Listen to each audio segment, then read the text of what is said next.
Welcome to Wrestling Between Society. It's a podcast that shows how wrestling and society intertwines. For this second podcast, I want to talk about two things. The first thing is an answer to a question.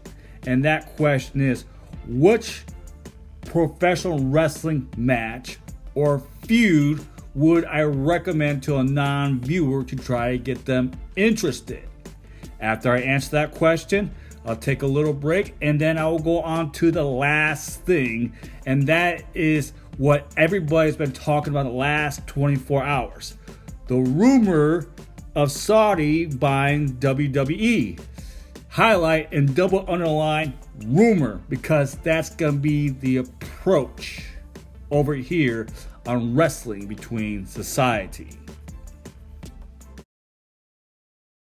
Brutality.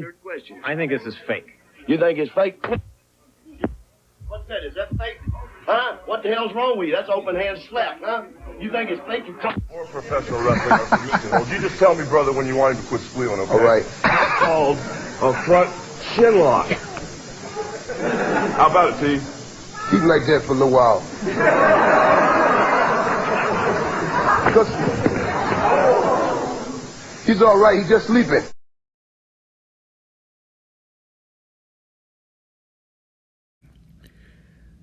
Over at WordPress.com, you could check out the blog site that I have.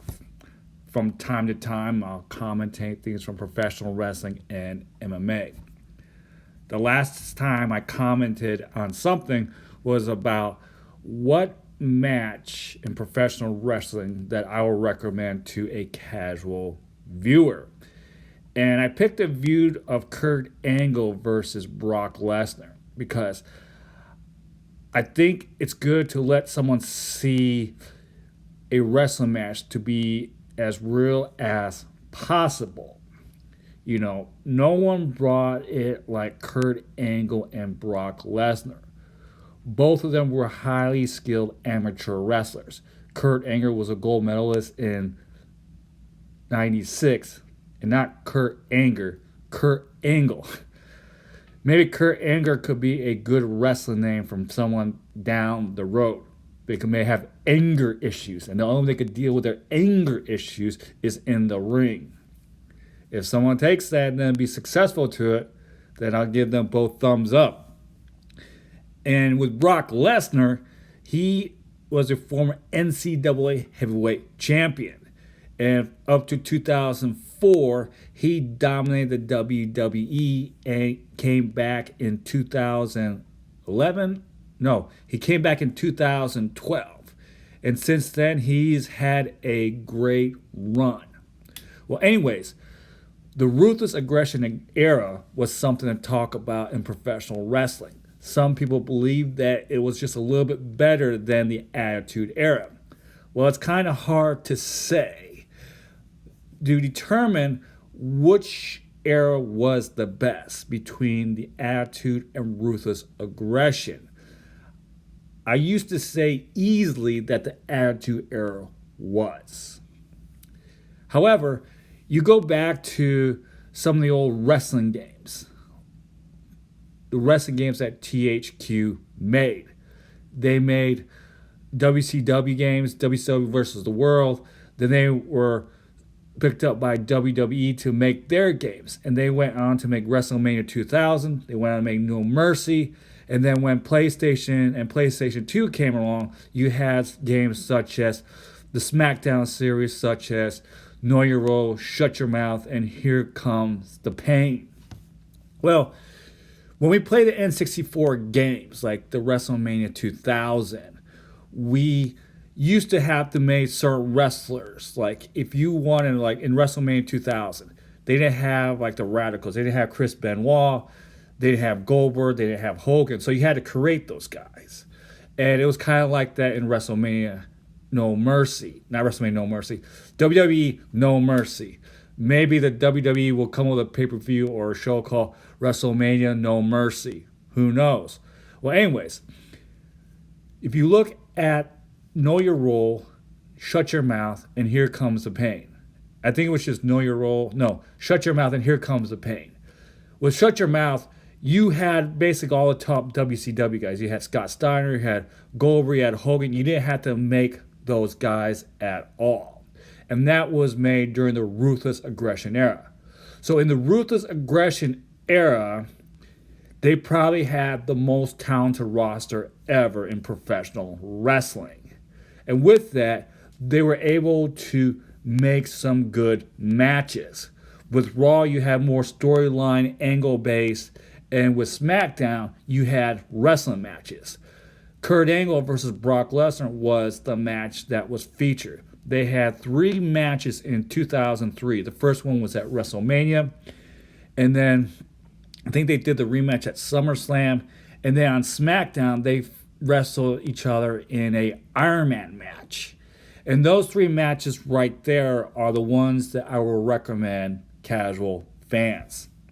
Those are the matches that I would recommend. Now, in the next segment, I want to talk about the rumors of the WWE sale and what are my thoughts of it. Oh, that's great. I can taste the bubbles. Now, I am over at our Facebook page, a Top Guys professional wrestling page. Well, in the last 24 hours, the biggest story in professional wrestling, or should I say rumor, nothing has been confirmed about the WWE being sold to Saudi Arabia. Nothing has been confirmed yet. Highlight that. Double underline that nothing has been confirmed yet. A story like this, for it to be believable, usually will be confirmed by the major networks such as ESPN or Fox News. Even Ariel Helwani said that nothing has been confirmed yet. So what should we reach about the WWE not being confirmed yet? Probably it's negotiations that's going on right now. Nothing has been written in stone yet. They're just talking. And the WWE has other buyers that may be interested. You have Netflix, you have Amazon, you got Disney, you even got Time Warner. Time Warner is the company that distributes all elite wrestling.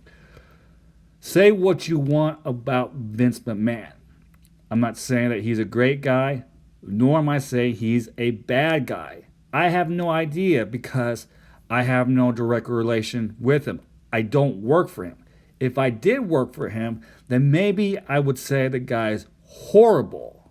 I'm just a person that's looking from the outside and speculating. And yet with speculations, I want to be very, very careful with that. I want to make sure that there's some solidness to it. There's some truth to it. I just don't want to jump the gun and say, oh my goodness, the WWE has been sold by Saudi Arabia. I think what a lot of professional websites are doing right now is they're using this as clickbait. They're using this opportunity to draw subscribers and viewers to their pages. They are using it. And that's a good example of how Vince McMahon lives rent-free in a lot of people's heads in the industry. No matter what you say about Vince McMahon, he's the don of professional wrestling. Without Vince McMahon, the professional industry will not be where it is today. That's a fact. You have to go all the way back to the territory days to see what I mean. During that time, local stations would air professional wrestling shows because it was cheap and is a great way to fill their TV schedule. Fast forward to it now, where everyone's got a small screen on their hand. That means more people could see more content more than ever. WWE knows this. That's why they invested in the last decade or two in their social media. We do not watch wrestling the same way that we did in the Attitude Era. You know, you had to be in front of TV on Monday nights or Thursday nights because that was the only way you got to see it. Fast forward, people could watch the program whenever they want to.